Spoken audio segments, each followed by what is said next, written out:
negeri ini memanggilmu kawan. Belajar bergerak berbagi untuk negeri, guru penggerak majukan pendidikan. Assalamualaikum warahmatullahi wabarakatuh. Waalaikumsalam warahmatullahi wabarakatuh. Ya, senang sekali bisa bertemu lagi dengan pelajaran bahasa Indonesia.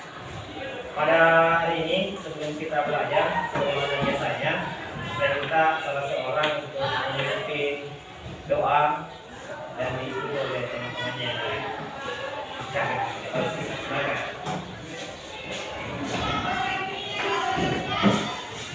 Tentunya siap, bro.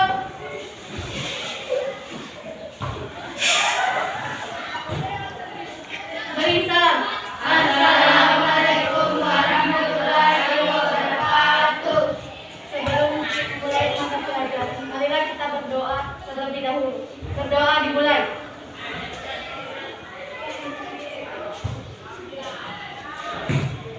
Berdoa selesai. Masuk kelas 9 SD siap mengikuti pelajaran bahasa Indonesia. Istirahat di tempat, bro.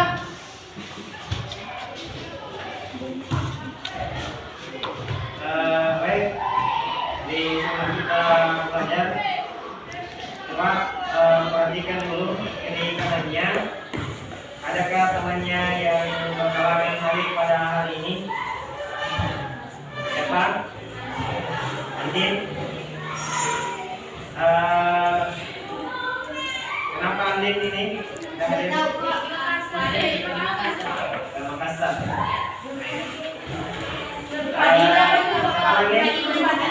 Alhamdulillah. Alasannya?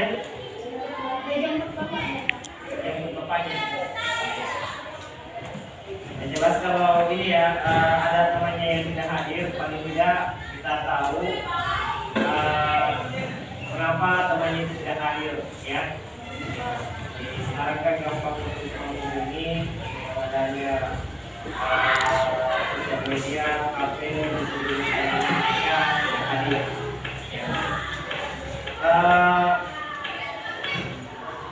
Baik, kita masuk pelajaran bahasa Indonesia pada hari ini. Materinya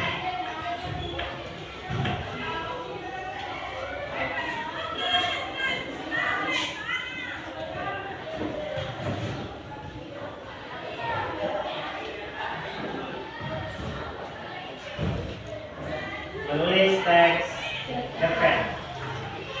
Adapun tujuan pembelajaran pada hari ini yang kita capai, jadi setelah melakukan diskusi kelompok, peserta didik dapat menelaah struktur dan ciri kebahasaan teks cerita pendek. Kemudian setelah mengamati cerpen dan melakukan diskusi kelompok, peserta didik dapat menelaah ciri-ciri kebahasaan termasuk dengan kalimat deskriptif dan kata-kata ekspresif dengan tepat. Kemudian setelah memahami struktur tes cerpen, siswa dapat menyusun cerpen dengan tepat. Pada hari ini saya akan melakukan diskusi kelompok, ya. Jadi saya pakai angka 1, 2, 3. Jadi 1 berpasangan dengan 1, 2 berpasangan dengan 2, 3 berpasangan dengan 3, dan seterusnya begitu, ya.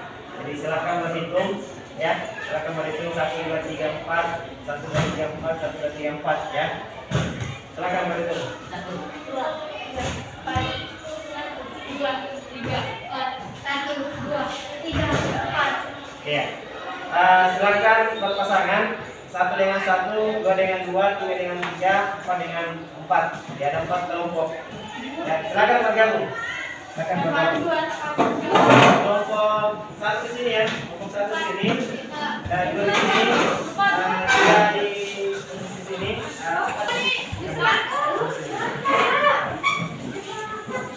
Ya. Bantu temannya, ya. Bantu temannya. Bantu temannya. Contoh cerpen, ya. Silakan kalian sebentar analisis bagaimana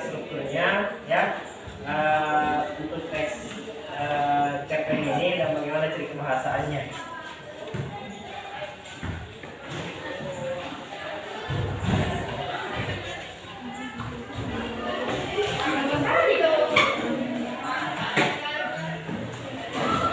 Ini saya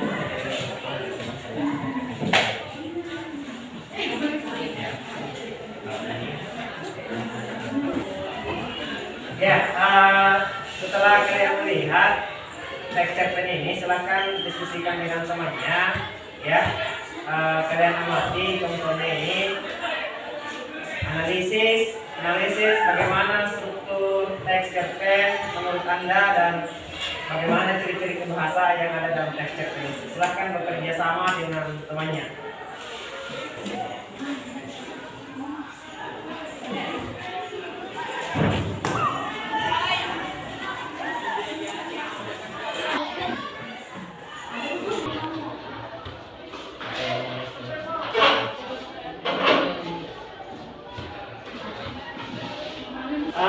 Setelah kalian melakukan diskusi kelompok, ya, saya minta perwakilan setiap kelompok untuk membacakan hasil diskusinya. Siapa yang bersedia? Kelompok 4, ya, Aziza, silakan. Silakan tampil ke depan. Bacakan hasil diskusi.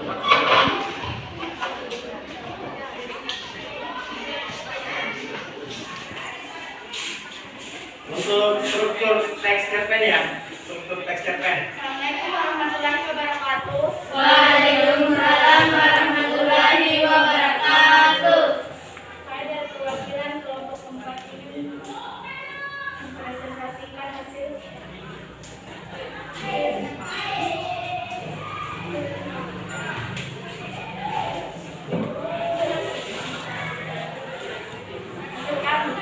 struktur cerpen. 1. Orientasi. 2. Rangkaian peristiwa. 3. Planifikasi. 4. Resolusi. Sekian, terima kasih. Wassalamualaikum warahmatullahi wabarakatuh. Waalaikumsalam warahmatullahi wabarakatuh. Kita pause dulu untuk temannya dari kelompok 4. Struktur teks cerpen menurut kelompok 4.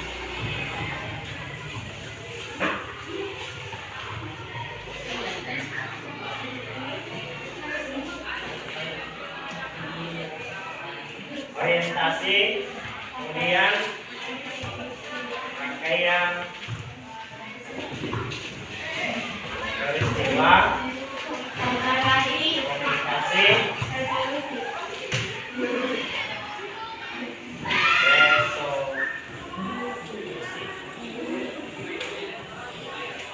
Ada yang berbeda dari kelompok 4 jawabannya? Bagaimana kelompok 1? Kelompok 1 sama? Sama. 2 sama. 3 sama. Baik. Jadi struktur teks cerpen ya, sesuai dengan pada teksnya. Ini ada orientasi, rangkaian peristiwa, komunikasi dan resolusi. Kemudian untuk ciri kebahasaan teks cerpen. Ya. Untuk ciri kebahasaan teks cerpen, kelompok 1 silakan.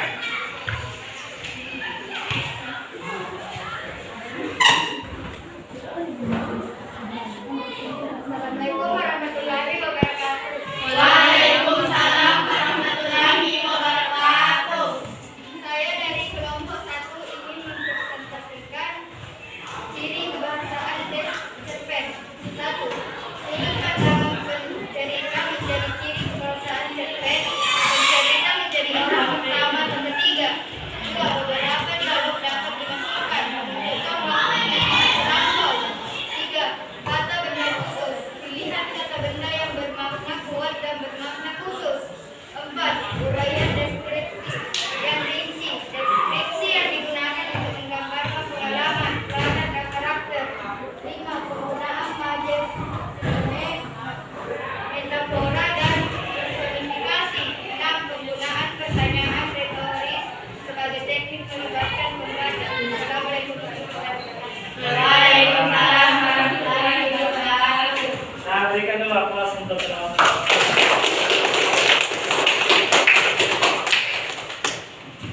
Baik, kalian mengidentifikasi struktur teks cerpen dan ciri kebahasaan.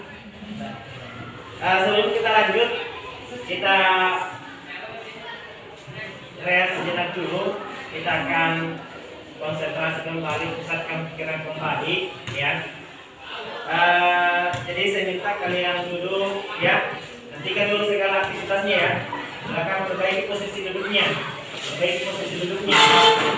Kedua tangan berada di atas pahanya, ya.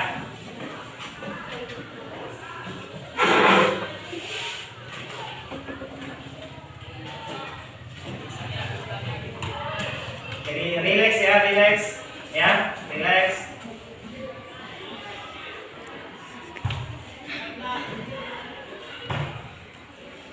Saya akan hitung 1, 2, 3. Kalian sebentar tarik nafas, ya, tarik nafas yang dalam, kemudian hembuskan, ya. Relax, kosongkan pikirannya, hilangkan semua masalahnya dulu, ya. Tarik nafas 1, 2, 3. Lepaskan perlahan-lahan. Tarik nafas lagi yang dalam 1, 2, 3. Hembuskan.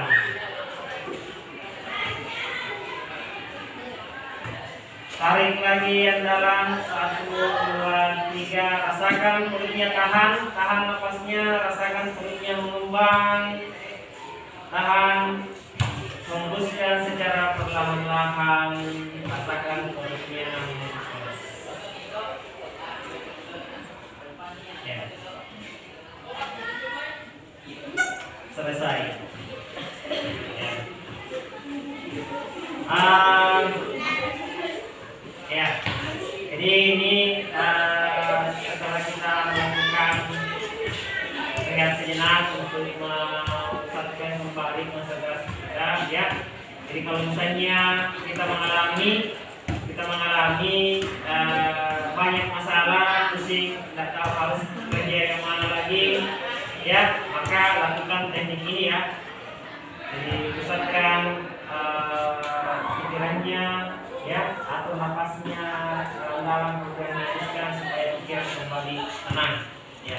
Jadi baik, kita lanjut untuk menyusun cerita pendek berdasarkan pengalaman dan gagasan. Saya akan berikan potongan-potongan cerpen, ya. Kalian diskusikan dengan temannya. Kemudian ini sebentar kembali akan didiskusikan dan tampil kembali untuk dipresentasikan di depan teman-temannya. Diskusi untuk menyusun teks cerita pendek, ya. Saya minta perwakilan setiap kelompok untuk mempresentasikan hasil diskusinya. Dari kelompok 2.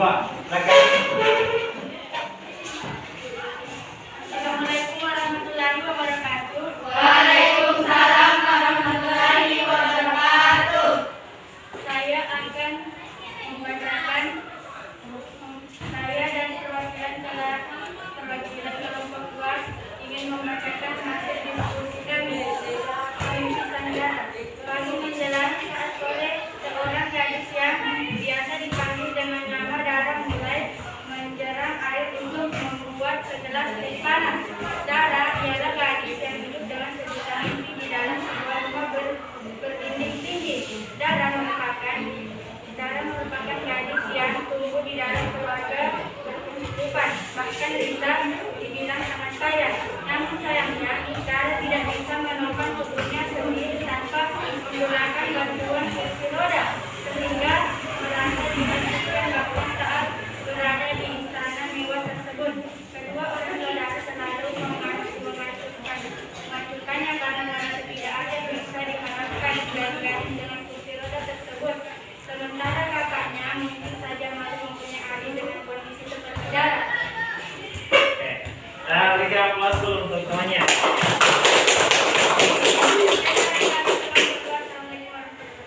Waalaikumsalam warahmatullahi wabarakatuh. Selanjutnya kelompok 3. 3 ya. Kelompok 3. Silakan tampil.